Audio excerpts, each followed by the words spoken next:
Hi, this is Greg from Structural Toolkit. For those of you that have access to Analysis Standard, you can actually convert many of the beam and member designs into an analysis model. One situation where this might be useful is where you are designing a propped beam, but you need to add an additional point load somewhere on your span. Rather than starting in from scratch in a blank analysis model or use a wizard, what you can do instead is click on the Member tab at the top and click Convert with the design document open.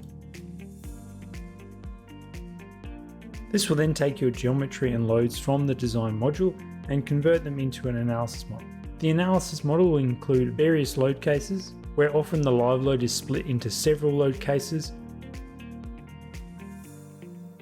to account for varying psi factors, alternative point load situations, and also pattern loading.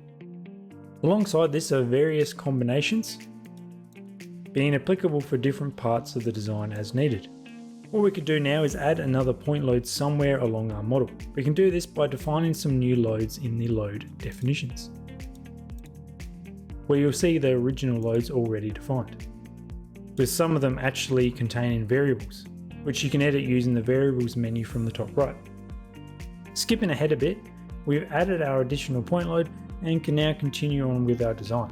Once you've obtained your design forces, you can then take them back into a member design as needed. That covers the Convert to Analysis feature. Feel free to check out our website for other tips and videos. Thanks for watching.